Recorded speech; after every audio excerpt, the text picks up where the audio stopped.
Hello friends, तो मैं आपके लिए L6 लेकर आ चुका हूँ। लेक्चर नंबर 6 लेकर आ चुका हूँ क्लास 12 के लिए। चैप्टर इलेक्ट्रोस्टैटिक हम लोग पढ़ रहे हैं। तो इलेक्ट्रोस्टैटिक चैप्टर में हम लोगों ने 5 वीडियोस पहले ही कर रखे हैं, जो कि मैंने आपको प्लेलिस्ट में आपको मिल जाएगा। और क्वेश्चन आंसर पैटर्न के तौर पर हम लोग चल रहे हैं। यहाँ पर जो जो इम्पोर्टेंट पॉइंट्स हैं उसको हम लोग देख रहे हैं कि आप अपने आने वाले एग्जाम में अच्छा नंबर स्कोर कर पाएँ। तो आई होप कि आपको वीडियो पसंद आ रहा होगा, और अगर वीडियो पसंद आ रहा होगा तो आप प्लीज़ कमेंट करके बताएंगे, ताकि मुझे पता चल सके और मुझे एनर्जी मिल सके कि मैं नेक्स्ट वीडियो जो है वह आपके लिए तेज़ी में अपलोड कर पाऊँ, तेज़ी में बना पाऊँ। आप लोगों का पता नहीं चल पाता है, आप लोग देख तो बहुत रहे हैं, आपका प्यार तो दिख रहा है मुझे, लेकिन कमेंट नहीं करते हैं, जिसके कारण मुझे पता नहीं चल पाता है कि आखिर आप चाहते क्या हैं और आपको पसंद आ रहा है या नहीं आ रहा है, इस तरीके का मेरा आपको पढ़ाना। तो मैं आपसे रिक्वेस्ट करूंगा कि प्लीज़ आप कमेंट करें, और अगर चैनल पर नए हैं तो सब्सक्राइब कर लेंगे, और अगर वीडियो पसंद आ रहा होगा तो लाइक ज़रूर करेंगे।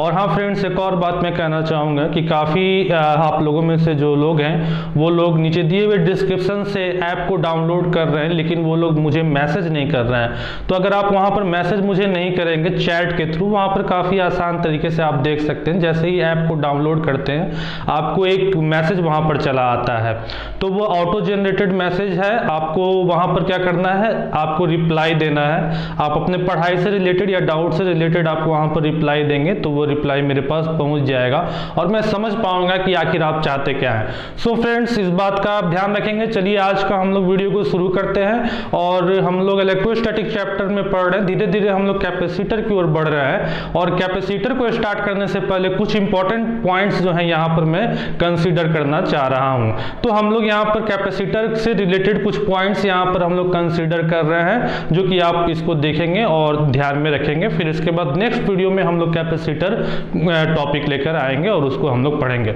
तो चलिए हम लोग शुरू करते हैं L6 हम लोगों का इलेक्ट्रोस्टैटिक। तो सबसे पहले जो क्वेश्चन यहाँ पर आता है, मैं जैसे पहले ही बोल चुका हूँ कि यह सारे टॉपिक जो है वो कैपेसिटर से रिलेटेड है। कैपेसिटर का आप इंट्रोडक्शन की तरह से इसको समझ सकते हैं। इस कॉन्सेप्ट के बाद कैपेसिटर का कॉन्सेप्ट जो है वह चला आता है। तो सबसे पहले जो क्वेश्चन यहाँ पर देखने के लिए मिलता है उसको समझेंगे। सबसे पहला क्वेश्चन आपसे क्या एग्जाम के पॉइंट ऑफ व्यू से पूछा जा सकता है, यहाँ पर इस चीज को देखेंगे। तो सबसे पहला क्वेश्चन जो पूछा जा सकता है, what do you understand by electrostatic shielding.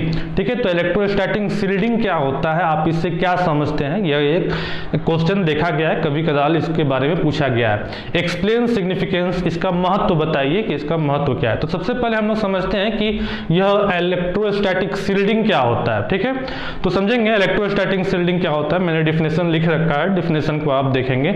The method of protecting a region from the effect of external electric field is called electrostatic shielding. कहने का मतलब क्या हुआ, कहने का मतलब हुआ कि एक ऐसा मेथड है जिस मेथड की मदद से हम लोग क्या करना चाह रहे हैं, प्रोटेक्ट करना चाह रहे हैं किसी क्षेत्र को बाहरी एक्सटर्नल इलेक्ट्रिक फील्ड से, तो उसी को हम लोग क्या कर रहे हैं, शील्डिंग कर रहे हैं। शील्ड का मतलब क्या होता है, कवच होता है, ढाल होता है। ठीक है, तो देखेंगे क्या कहा जा रहा है यहाँ पर कहा जा रहा है कि मान लीजिए कि हमारे पास कोई एलिमेंट है। ठीक है, इसको हम क्या करना चाहते हैं, इस एलिमेंट को हम बाहरी इलेक्ट्रिक फील्ड से बचाना चाहते हैं। ठीक है, कोई चीज हमारा यहाँ पर रखा हुआ है, हम इसको बचाना चाहते हैं बाहरी इलेक्ट्रिक फील्ड से। तो हमको इसके अंदर क्या करना होगा, इलेक्ट्रिक फील्ड इंटेंसिटी हमको 0 चाहिए। ठीक है, इस पर्टिकुलर क्षेत्र में हमको इलेक्ट्रिक फील्ड इंटेंसिटी कैसा चाहिए, 0 चाहिए। तो हम इसको क्या करेंगे, एक शील्ड में, एक ढाल में हम इसको बंद कर देंगे। ठीक है, या जैसे ही हम लोग इसको electric field intensity, external electric field intensity के जैसे ही क्षेत्र में यह हम लोगों का सिस्टम आएगा, तो क्या होगा, यहाँ पर निगेटिव चार्ज बनने लगेगा। ठीक है, यहाँ पर निगेटिव चार्ज बनने लगेगा और यहाँ पर पॉजिटिव चार्ज बनने लगेगा। तो इससे क्या होगा, ये जो आउटर सरफेस है, इसी सरफेस पर चार्ज जो है वो डिस्ट्रीब्यूट हो गया। इसका इनर सरफेस जो है, इनर सरफेस पर चार्ज जो है वो डिस्ट्रीब्यूट नहीं हुआ, तो इनर सरफेस हमारा कैसा रह गया, वह बचा हुआ रह गया। इलेक्ट्रिक फील्ड इंटेंसिटी के इफेक्ट से वो क्या हो गया, बच गया। तो ये आप लोग गॉस लॉ वगैरह में भी देख रहे होंगे कि एक सब्सटेंस के अंदर में हम लोग किस प्रकार से इलेक्ट्रिक फील्ड का हम लोग प्रॉपर्टीज देखते हैं। तो सॉलिड अगर होता है तो सॉलिड में फिर हम लोगों का ये पार्ट जो है ये सॉलिड का पार्ट है, ये जो पार्ट है हमारा सॉलिड का पार्ट है। तो इसीलिए क्या हो गया कि इतना दूर ये चार्जेस जो है अपने आप को डिस्ट्रीब्यूट कर लिया। फिर ये पार्ट जो हम लोगों का पार्ट है ये होलो पार्ट है, खाली पार्ट है, तो ये चार्ज जो है ये आगे की ओर ट्रांसफर नहीं हो पाया। तो इसी मेथड को हम क्या कर रहे हैं, इलेक्ट्रोस्टैटिक शील्डिंग कर रहे हैं।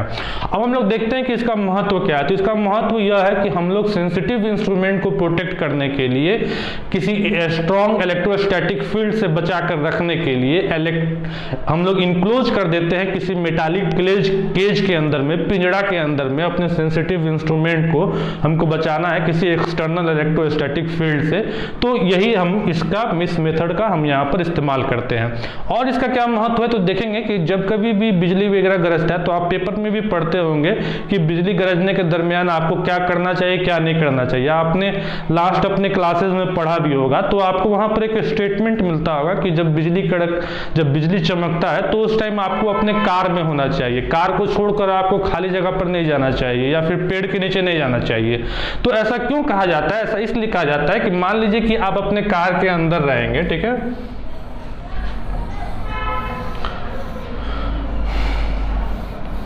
ठीक है, ये मैं कार एक बना दे रहा हूं, ठीक है। तो मान लीजिए आप अपने कार के अंदर में रहेंगे, तो कार के अंदर में जैसे ही बिजली चमकेगा, ठीक है, जैसे ही बिजली चमकेगा तो बिजली का मतलब क्या होता है, बहुत ही हाई चार्ज। तो ये हाई चार्ज क्या हो जाएगा, यहाँ पर डिस्ट्रीब्यूट हो जाएगा ना, इस पार्ट में यह डिस्ट्रीब्यूट हो जाएगा, इस पार्ट में यह डिस्ट्रीब्यूट हो जाएगा। आप यहाँ पर बैठे हुए रहेंगे तो ये पार्ट क्या होगा, ये इसके आउटर सरफेस पर ही डिस्ट्रीब्यूट हो जाएगा। अब यह सरफेस क्या है, तो होलो सरफेस है ना, जहां पर आप बैठे हुए हैं। और ये सब सरफेस क्या है, ये तो मेटल से भरा हुआ सरफेस है। तो इससे क्या होगा, जो भी चार्ज डिस्ट्रीब्यूशन होगा वह सब डायरेक्टली अर्थ में लीक कर जाएगा। आप जहां पर बैठे हुए हैं वह पार्ट जो है वह बिल्कुल सेफ एंड सिक्योर बचा हुआ रहेगा। तो यह भी एक सिग्निफिकेंस है इलेक्ट्रोस्टैटिक शील्डिंग का। तो आई होप कि आप इसको अच्छे तरीके से समझ गए होंगे। हम लोग आगे की ओर नेक्स्ट की ओर बढ़ते हैं। तो नेक्स्ट में अब हमारा आता है कि डिफाइन डाइलेक्ट्रिक्स। आप बताइए कि डाइलेक्ट्रिक क्या होता है। तो हम लोग समझते हैं कि अब डाइलेक्ट्रिक क्या होता है। The non conducting material which do not have a free electrons are called dielectrics. तो हम लोग डाइलेक्ट्रिक किसको कहते हैं, वैसे मटेरियल को कहते हैं जो कि जिसके पास फ्री इलेक्ट्रॉन्स नहीं होते हैं। तो हम लोग यूजुअली तौर पर कहते हैं कि इंसुलेटर्स जो है हमारे, उसके पास फ्री इलेक्ट्रॉन्स नहीं होते हैं। तो डाइलेक्ट्रिक भी जो है हमारा एक इंसुलेटर ही है जिसके पास फ्री इलेक्ट्रॉन्स नहीं होता है। देखिए ये सारी चीजें जो हैं, अब यहाँ से बिल्कुल कैपेसिटर से जो है रिलेशन शुरू हो गया, क्योंकि हम लोग कैपेसिटर के दो प्लेट के बीच में क्या करते हैं, एक डाइलेक्ट्रिक मीडियम रखते हैं, ठीक है। यहाँ पर हम लोग डाइलेक्ट्रिक मीडियम रखते हैं, नॉन इंसुलेटिंग मटेरियल रखते हैं, और ये हमारा मेटालिक प्लेट होता है जिस पर चार्ज बनता है, ठीक है। तो हम लोग अब इसके बारे में जिक्र कर रहे हैं, जो कैपेसिटर के दो प्लेट के बीच में जो हम लोग सब्सटेंस रखते हैं, उस सब्सटेंस को हम लोग डाइलेक्ट्रिक सब्सटेंस कहते हैं। वह बेसिकली क्या होता है, वह बेसिकली एक इंसुलेटर मटेरियल होता है जिसके पास फ्री इलेक्ट्रॉन्स अवेलेबल नहीं होता है। और आगे हम लोग देखते हैं। नेक्स्ट हम लोग समझते हैं कि इलेक्ट्रिक पोलराइजेशन हम लोग किसको कहेंगे। Define electric polarisation of dielectric and dielectric constant भी बताइए कि क्या होता है। तो चलिए हम लोग इसको एक एक करके समझते हैं। सबसे पहले हम लोग समझते हैं कि इलेक्ट्रिक पोलराइजेशन क्या होता है। पोलराइजेशन का मतलब क्या हुआ, पोलराइजेशन का मतलब हुआ कि चार्ज को डिस्ट्रीब्यूट कर देना, ठीक है। जैसे कि मान लीजिए कि हमने क्या कर दिया, हमने दो प्लेट लिया, तो हम इस पर चार्ज इसके सामने लेकर आए, किसी भी तरीके से हम लेकर आए, तो इस प्लेट पर क्या हो गया, पॉजिटिव चार्ज बन गया, इस प्लेट पर क्या हो गया, नेगेटिव चार्ज बन गया। Due to the process of induction ऐसा होता है। तो ये प्लेट जो हो गया वह पॉजिटिव पोल का हो गया, और ये प्लेट जो हो गया वह नेगेटिव पोल का हो गया। तो इसी प्रोसेस को हम लोग यहाँ पर पोलराइजेशन कह रहे हैं। तो बेसिकली पोलराइजेशन हमारा क्या है, इलेक्ट्रिक पोलराइजेशन की बात की जाए, the process of developing induced dipole, ठीक है। ऐसा प्रोसेस है जिसके भरोसे हम लोग क्या कर रहे हैं, इंड्यूस्ड डाइपोल को हम लोग डेवलप कर रहे हैं। Induced dipole movement in the presence of external electric field, किसके प्रेजेंस में, एक्सटर्नल इलेक्ट्रिक फील्ड के प्रेजेंस में, इन डाइलेक्ट्रिक सब्सटेंस, किसी डाइलेक्ट्रिक सब्सटेंस में। डाइलेक्ट्रिक सब्सटेंस क्या होता है ये तो मैंने आपको अभी बताया, is called polarisation of dielectric. तो इसी को हम लोग क्या कहते हैं, डाइलेक्ट्रिक कहते हैं। देखेंगे, मान लीजिए कि हमने क्या किया, हमने दो प्लेट लिया, ठीक है, हमने दो प्लेट लिया, ठीक है। इस प्लेट पर कोई चार्ज है, मैं मान लेता हूं कि कोई प्लस सिग्मा डेंसिटी का चार्ज है। इस प्लेट पर जो चार्ज है वो माइनस सिग्मा डेंसिटी का चार्ज है, ठीक है। तो हम लोग इसके बीच में कोई डाइलेक्ट्रिक मटेरियल रख लेते हैं, ठीक है। हम लोग क्या कर रहे हैं, हम लोग स्ट्रॉन्ग इलेक्ट्रोस्टैटिक फील्ड जो है हम लोग पास करवा रहे हैं। मान लेता हूं कि ई नॉट वैल्यू का हम लोग यहाँ पर इलेक्ट्रोस्टैटिक फील्ड पास करवा रहे हैं। जायज बात है, यहाँ पर पॉजिटिव चार्ज होगा, यहाँ पर नेगेटिव चार्ज होगा, तो यहाँ पर क्या होगा, इलेक्ट्रोस्टैटिक फील्ड जो है वो पास करना शुरू कर देगा। तो अब देखेंगे अब क्या होगा कि हमारा जो ये डाइलेक्ट्रिक मीडियम था, इस डाइलेक्ट्रिक मीडियम में तो इलेक्ट्रॉन्स क्या है, वह मूवेबल नहीं है। तो अब यहाँ पर क्या होने लगेगा, जितने भी इलेक्ट्रॉन्स हैं वह डाइपोल क्रिएट करने लगेगा। जितने भी इलेक्ट्रॉन्स हैं वह सभी क्या करने लगेंगे, डाइपोल मूवमेंट क्रिएट करने लगेंगे, ठीक है। एक साइड पॉजिटिव, डाइपोल मूवमेंट का मतलब क्या हुआ, equal and opposite charge in very small distance, separated by very small distance, ठीक है। तो हमारा यहाँ पर क्या बनने लगेगा, डाइपोल मूवमेंट बनने लगेगा। तो इसी प्रोसेस को हम यहाँ पर क्या कर रहे हैं, इसी प्रोसेस को हम इलेक्ट्रिक पोलराइजेशन ऑफ डाइइलेक्ट्रिक कर रहे हैं। अब यही पर हम लोग समझते हैं कि हमारा डाइइलेक्ट्रिक कांस्टेंट हम किसको कहेंगे, ओके।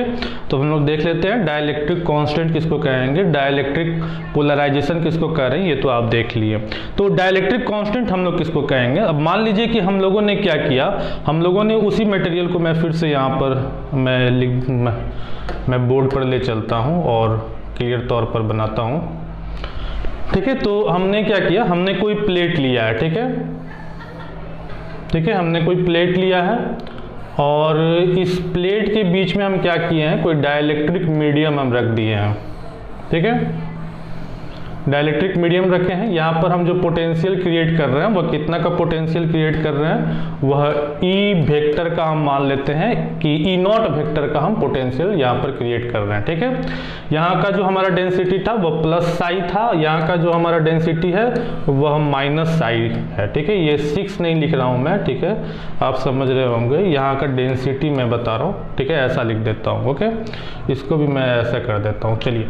तो इसका हमारा प्लस डेंसिटी है, प्लस साइड डेंसिटी है, इसका हमारा माइनस साइड डेंसिटी है। तो क्या हो रहा है, हमारा जो इस डाइइलेक्ट्रिक मीडियम के जो इलेक्ट्रॉन एंड वगैरह थे वह क्या हो जा रहे हैं, डाइपोल की तरह डाइपोल मूवमेंट क्रिएट करने लग रहा है ना, और एक जगह आकर वह अलाइंड होने लग रहा है। डाइपोल मूवमेंट का मतलब क्या हुआ, positive negative positive negative positive negative positive negative positive negative, ये सभी जगह बन जा रहा है, ठीक है। तो डाइपोल मूवमेंट क्रिएट हो गया। अब देखिए, अब ये डाइपोल मूवमेंट क्रिएट हो गया ई नॉट इंटेंसिटी के बीच में आने के कारण, ठीक है। अब ये जब डाइपोल जब अलाइन हो जाएगा तो ये डाइपोल क्या करेगा, अपने अंदर में भी एक इलेक्ट्रिक फील्ड जो है वह क्रिएट करने लगेगा, ठीक है। अपने अंदर में भी इलेक्ट्रिक फील्ड क्रिएट होने लगेगा, electric field due to the dipole create होने लगेगा।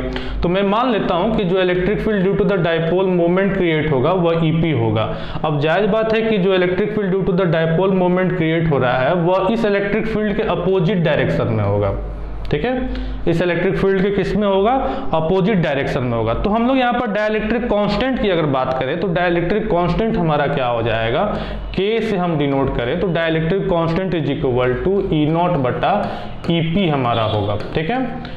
ई नॉट बटा ईपी होगा, मतलब कि जो इलेक्ट्रिक फील्ड हम दिए हैं external electric field divided by जो internal dipole electric field moment जो क्रिएट हो गया है उसी का रेशियो हम क्या कर रहे हैं, उसको हम डाइइलेक्ट्रिक कांस्टेंट कर रहे हैं। हम किसी सब्सटेंस को रखे हैं इलेक्ट्रिक फील्ड के अंदर में, ठीक है, तो वह सब्सटेंस भी तो कुछ अपोज करेगा ना, है कि नहीं।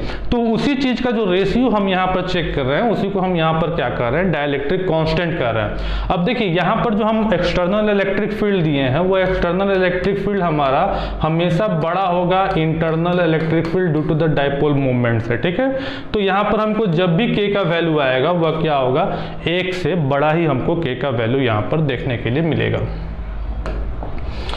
चलिए, तो इसी बात को हम लोग यहाँ पर क्या कर रहे हैं, डाइइलेक्ट्रिक कांस्टेंट कर रहे हैं, जिसका मैंने डिफिनेशन यहाँ पर लिख रखा है। तो क्या लिखा है देख लेंगे, the ratio of the applied electric field, ठीक है, उसका रेशियो जो कि हम लोगों ने इलेक्ट्रिक फील्ड अप्लाई किया है intensity to the reduce electric field intensity, ठीक है, जो कि घटाने वाला मतलब अपोज करने वाला जो इलेक्ट्रिक फील्ड इंटेंसिटी क्रिएट हो रहा है ऑन प्लेसिंग ए डाइइलेक्ट्रिक, जब हम लोग किसी डाइइलेक्ट्रिक को क्या कर रहे हैं, दो अपोजिटली चार्ज प्लेट के बीच में रख रहे हैं, तो इसी को हम लोग क्या कर रहे हैं, डाइइलेक्ट्रिक कांस्टेंट कर रहे हैं। तो आई होप कि आप इसको समझ गए होंगे। हम लोग आगे की ओर बढ़ते हैं। तो नेक्स्ट में हम लोग देखते हैं कि डिफाइन डाइलेक्ट्रिक स्ट्रेंथ, अब हम लोग किसको कहेंगे, ठीक है। डाइलेक्ट्रिक स्ट्रेंथ हमारा क्या होता है, give SI unit of dielectric strength, ठीक है, एसआई यूनिट बताना है डाइलेक्ट्रिक स्ट्रेंथ का क्या होगा। Give dimension formula of dielectric strength, साथ में बताना है कि डाइलेक्ट्रिक स्ट्रेंथ का डायमेंशन फार्मूला क्या होगा। तो चलिए हम लोग बात करते हैं डाइलेक्ट्रिक स्ट्रेंथ हम लोग किसको कहेंगे। तो डाइलेक्ट्रिक स्ट्रेंथ हम लोग कहेंगे उस मैक्सिमम वैल्यू को इलेक्ट्रिक फील्ड इंटेंसिटी का जिसको अप्लाई करने पर डाइलेक्ट्रिक ब्रेकडाउन हो जाए, ठीक है, उसी को हम लोग क्या कहेंगे, डाइलेक्ट्रिक स्ट्रेंथ ऑफ डाइलेक्ट्रिक कहेंगे, ठीक है। देखिए अब हम लोग किसी सब्सटेंस को एक्सटर्नल इलेक्ट्रिक फील्ड में रखे हुए हैं, वह सब्सटेंस जो है वह करंट को नहीं सपोर्ट कर रहा है, ठीक है। तो करंट को नहीं सपोर्ट कर रहा है, लेकिन हम लोग उसको इलेक्ट्रिक फील्ड के क्षेत्र में रख दिए तो कुछ तो प्रभाव पड़ेगा। अब हम लोग क्या कर रहे हैं, इलेक्ट्रिक फील्ड इंटेंसिटी को इंक्रीज करते जा रहे हैं, तो करते करते हम लोगों का आखिर वह कितना देर तक वह सब्सटेंस जो है जो कि इंसुलेटर टाइप का है, जिसके पास फ्री इलेक्ट्रॉन्स नहीं है, उसके इलेक्ट्रॉन कितना देर तक रेसिस्ट कर पाएंगे। आखिर किसी न किसी इलेक्ट्रिक फील्ड स्ट्रेंथ में आकर वह क्या हो जाएंगे, वह अपना जो एरिया है, अपना जिस जगह पर वह बैठा हुआ है फ्री नहीं है, तो उस बॉन्ड को छोड़कर उसके बॉन्ड कमजोर हो जाएगा, उसका इंटरनल बॉन्ड कमजोर हो जाएगा। जो इंटरनल इलेक्ट्रोस्टैटिक फोर्स जो उसको पकड़ के रखा हुआ है एटम के अंदर में, उससे जब हम लोग ज्यादा इलेक्ट्रोस्टैटिक फील्ड हम लोग बाहर से डाल दिए तो उसका अंदर वाला जो फोर्स है वह कमजोर हो जाएगा। तो कमजोर होकर क्या होगा, वह उससे निकल जाएगा, वह एटम से उस जगह से वो क्या हो जाएगा, निकल जाएगा। तो उसी को हम लोग यहाँ पर क्या कर रहे हैं, डाइलेक्ट्रिक ब्रेकडाउन कर रहे हैं, ठीक है। तो देखेंगे उसी बात को मैंने लिखा है यहाँ पर, when a dielectric is placed in the electric field it gets polarised in polarised dielectric, each atom get stretched and some strain is produced, ठीक है। जब हम लोग डाइलेक्ट्रिक को इलेक्ट्रिक फील्ड के बीच में रखते हैं तो हमारा क्या होता है, पोलराइजेशन क्रिएट होता है, ठीक है, डाइलेक्ट्रिक पर, और हर एक एटम जो है वो एक खिंचाव महसूस करने लगता है, एक तनाव महसूस करने लगता है। फिर हमने लिखा है कि when the electric field strength becomes too high, जब इलेक्ट्रिक फील्ड स्ट्रेंथ जो है वो बहुत ही ज्यादा हो जाता है तो स्ट्रेंथ बिकम अनबियरेबल, तो तनाव वहां पर प्रोड्यूस होने लगता है, वो बर्दाश्त से बाहर हो जाता है इलेक्ट्रॉन्स के लिए, और वो डिटैच हो जाता है, वो अपने जगह से निकल जाता है from the atom. This is known as electric breakdown, इसी को हम लोग क्या कहते हैं, डाइलेक्ट्रिक ब्रेकडाउन कहते हैं, ठीक है। तो डाइलेक्ट्रिक ब्रेकडाउन होने के बाद हमारा फिर जो इंसुलेटिंग मटेरियल था या डाइलेक्ट्रिक मटेरियल था वह कैसा बिहेव करने लगता है, कंडक्टर की तरह बिहेव करने लगता है, ठीक है। तो देखेंगे इसको और भी अच्छे तरीके से समझेंगे।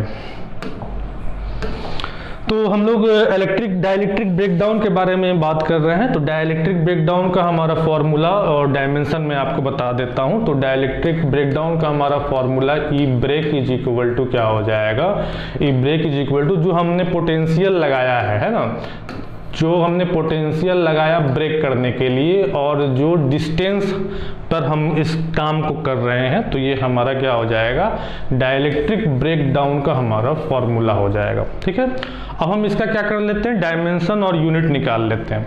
तो यूनिट हमारा यूनिट क्या होता है, वोल्ट होता है, डिस्टेंस का यूनिट क्या होता है हमारा, मीटर होता है, तो यूनिट क्या हो जाएगा, वोल्ट पर मीटर हो जाएगा। अब डायमेंशन निकाल लेते हैं।